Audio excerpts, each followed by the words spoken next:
माननीय supreme court में दिनांक 20 अक्टूबर 2023 की तिथि बहुत महत्वपूर्ण है क्योंकि पूरे देश भर के बीएड और डीएलएड अभ्यर्थियों का भविष्य माननीय सुप्रीम कोर्ट में होने वाली बिहार के प्राथमिक स्तर की शिक्षक भर्ती में श्री दीपांकर गौरव जी की याचिका पर सुनवाई पर टिकी हुई है। इससे पहले स्टेट ऑफ बिहार के द्वारा जो एसएलपी दायर किया गया था उसको स्टेट ऑफ बिहार ने ही विड्रॉ कर लिया क्योंकि उस समय ऑनरेबल जस्टिस इस मामले को जो 11 तारीख को फैसला दिए थे उसमें ट्रांसफर कर रहे थे। लेकिन 13 अक्टूबर की सुनवाई में जो श्री दीपांकर गौरव जी की याचिका थी उस पर सुनवाई करते हुए ऑनरेबल सुप्रीम कोर्ट ने इस मामले को honourable chief justice of India के ऑब्जर्वेशन में एप्रोप्रिएट बेंच में ट्रांसफर करने के ऑर्डर दे दिए हैं। इन सब के बाद से मोस्ट प्रोबेबल है कि मामला जो 11 तारीख को फैसला दिए थे उन्हीं के बेंच में जाएगा। 20 अक्टूबर से पहले ही ये मामला फिर से सुप्रीम कोर्ट में लिस्ट कर दिया गया है। ये एक नई याचिका है जिसके बारे में डिटेल में जानना आपके लिए बेहद जरूरी है। अंत तक जुड़े रहिएगा। नमस्कार दोस्तों, मेरा नाम है नीरज, आप देख रहे हैं कैरियर बिट यूट्यूब चैनल। अगर आप इस चैनल पर पहली बार विजिट कर रहे हैं तो इसको सब्सक्राइब करते हुए बेल आइकन को प्रेस करना ना भूलें। स्क्रीन पर आप देख पा रहे होंगे एक नई याचिका है जिसका डायरी नंबर है 39,986 ऑफ 2023। इस केस को फाइल किया है श्री अर्नब घोष जी के द्वारा। ठीक है, यहां पर आप देख सकते हैं इस केस को लिस्ट किया गया है 19 अक्टूबर 2023 को। और बिहार वाली का कब सुनवाई है? बिहार वाली याचिका का सुनवाई है 20 अक्टूबर को, यानी उससे ठीक एक दिन पहले ये मामला सुना जाएगा सुप्रीम कोर्ट में। ठीक है, अब यहां पर सबसे पहले ये देख लीजिए कि ये किस बेंच में जा रहा है। तो ऑनरेबल जस्टिस JK माहेश्वरी और ऑनरेबल जस्टिस KV विश्वनाथन के बेंच में सीरियल नंबर 34 पर इस केस को लिस्ट किया गया है। इस केस का हियरिंग डेट देख सकते हैं 19 अक्टूबर 2023।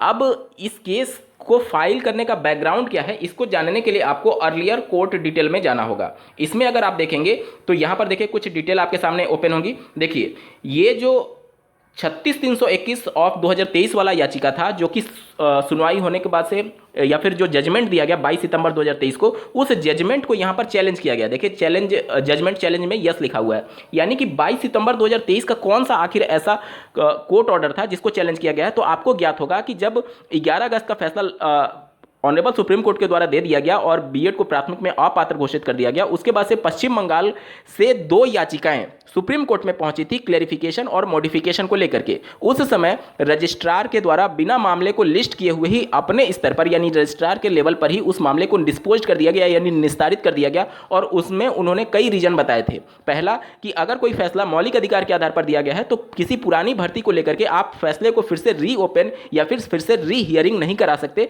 क्योंकि इस प्रकार से जो पक्ष और विपक्ष है, अगर एक हारेगा तो दूसरा कोर्ट चला जाएगा, दूसरा हारेगा तो पहला कोर्ट चला जाएगा, यानी ये एंडलेस प्रोसेस हो जाएगा। इस आधार पर उन्होंने पूरी भर्ती पूरा एक तरीके से जो उनका प्रेयर था उसको रिजेक्ट कर दिया और डिस्पोज कर दिया था पूरे मामले को। ठीक है, साथ ही साथ उन्होंने इस पूरे डिस्पोज करने का कारण अगर आप देखेंगे तो उसमें कुछ रूल के बारे में जिक्र किया था जो कि सुप्रीम कोर्ट का 2013 का रूल है। उन सभी को यहाँ पर चैलेंज किया गया है, उन सभी को यहाँ पर चैलेंज किया गया है। अगर मैं आपको आईए दिखाऊं तो देखिए एक आईए इसमें दाखिल हो चुका है और 27 सितंबर 2023 को ये आईए दाखिल हुआ है। अब आपको समझने की जरूरत ये है कि 19 सितंबर को जब ये मामला सुना जाएगा तो क्या क्या चीज़ें हो सकती हैं। पहला तो ये कि चूंकि ये वो बेंच नहीं है जो कि 11 तारीख को जजमेंट दिए थे और 11 तारीख के जजमेंट को ही मॉडिफिकेशन या फिर क्लेरिफिकेशन के लिए ये याचिका दायर की गई है। तो अपने फैसले पर पुनर्विचार करते हुए अगर उसमें मॉडिफिकेशन करना होगा या फिर कुछ क्लेरिफिकेशन करना होगा तो वही जस्टिस तो उसमें क्लेरिफाई कर पाएंगे जो कि फैसला दिए थे। यही बात तो 13 अक्टूबर के फैसले में ऑनरेबल जस्टिस ने कहा कि जो मामले को सुने हैं उन्हीं के एप्रोप्रिएट बेंच में भेजा जाए। तो जब 19 तारीख को ये मामला सुना जाएगा तो हो सकता है कि इस मामले को या तो ट्रांसफर कर दिया जाए डायरेक्टली बिना सुने ऑनरेबल जस्टिस के उस बेंच में जो कि 11 तारीख को फैसला दिए हुए थे। और दूसरा कंडीशन क्या हो सकता है, ध्यान से समझिएगा। दूसरा कंडीशन ये हो सकता है, मोस्ट प्रोबेबल है कि ये ट्रांसफर हो जाए, ट्रांसफर ही हो जाएगा। ठीक है, उसके बाद से यहाँ पर अगर आप देखेंगे तो जो प्रेयर किया गया था, जो 22 सितंबर को जजमेंट दिया गया रजिस्ट्रार के द्वारा, उसमें ये बातें मेंशन की गई थी कि जो इनका प्रेयर है उसमें कुछ ऐसे प्रेयर किए गए थे जिसको ऑनरेबल सुप्रीम कोर्ट ने रिजेक्ट कर दिया, ये कहते हुए कि ये सभी चीज़ें पॉसिबल नहीं है। उसमें पहला प्रेयर ये किया गया था कि जो 11 अगस्त को जजमेंट दिया गया उससे पहले जितने भी राज्यों में जो टीचर रिक्रूटमेंट के लिए नोटिफिकेशन जारी हो चुके हैं, कोर्ट कुछ ऐसा ऑर्डर पास कर दे कि ऐसे रिक्रूटमेंट इससे प्रभावित नहीं होंगे। पहला प्रेयर ये किया गया था। दूसरा प्रेयर ये किया गया था कि जो 11 अगस्त का फैसला था उसमें मेरिट और लॉ के बेस पर फिर से रीहियर कराने के लिए प्रेयर किया गया था। तो ये सभी चीज़ों को लेकर के अगर 22 सितंबर 2023 का जो ऑर्डर है रजिस्ट्रार के द्वारा, अगर उस पर सुप्रीम कोर्ट 19 तारीख को रोक लगा देती है, यानी इसका मतलब यह हुआ कि उस जजमेंट ऑर्डर पर अगर रोक लग गया तो यानी कि जो क्लेरिफिकेशन के लिए प्रेयर किया गया था कि जो 11 अगस्त के फैसले से पहले का जितना भी नोटिफिकेशन है उस पर मेरिट और लॉ के बेस पर फिर से चर्चा हो जाए, वो सभी बातें फिर से एक तरीके से सुप्रीम कोर्ट में चर्चा का विषय बनेंगी। तो दो कंडीशन हो सकते हैं, पहला तो बिना सुने ही इसको केस को ट्रांसफर किया जा सकता है एप्रोप्रिएट बेंच में, और एप्रोप्रिएट बेंच में अगर ट्रांसफर होता है तो ये हो सकता है कि ये टैग कर दिया जाए सिमिलर मैटर के साथ, और सिमिलर मैटर कब लगा हुआ है 20 अक्टूबर को, तो एक तो कंडीशन ये हो सकता है कि उसके साथ टैग हो जाए। लेकिन चूंकि वो बिहार की स्पेशली शिक्षक भर्ती प्रक्रिया की बात है और इस याचिका में चैलेंज किया गया है 22 सितंबर 2023 के फैसले को, जो कि क्लेरिफिकेशन और मॉडिफिकेशन को लेकर के था। नीचे देख पा रहे होंगे आईए वाले में, अगर आप पर्टिकुलर में देखेंगे तो लिखा गया है appeal against registrar order 15 rule 5। यही वो रूल है जिसके आधार पर जो रजिस्ट्रार ने इनका प्रेयर था उनको रिजेक्ट किया था, तो इस रूल को ही चैलेंज किया गया है, जो ऑर्डर रजिस्ट्रार के द्वारा दिया गया था उसको चैलेंज किया गया है। तो इन सभी चीज़ों को लेकर के अब सुप्रीम कोर्ट में ये चूंकि मामला लिस्ट किया गया है, यानी ये पहले भी रजिस्ट्रार के लेवल पर गया होगा, अब चूंकि रजिस्ट्रार के फैसले को चैलेंज किया गया है तो अब ये मामला 19 तारीख को जब सुना जाएगा तो सुप्रीम कोर्ट पहले तो ये डिसाइड करेंगे कि ये मामला जो कि रजिस्ट्रार से पहले निस्तारित हो चुका था क्या वो सुने जाने के लायक है अथवा नहीं। अगर वो सुने जाने के लायक है तो फिर पहला कंडीशन ये बनेगा कि इसको एप्रोप्रिएट बेंच में ट्रांसफर करने की संभावना ज़्यादा रहेगी।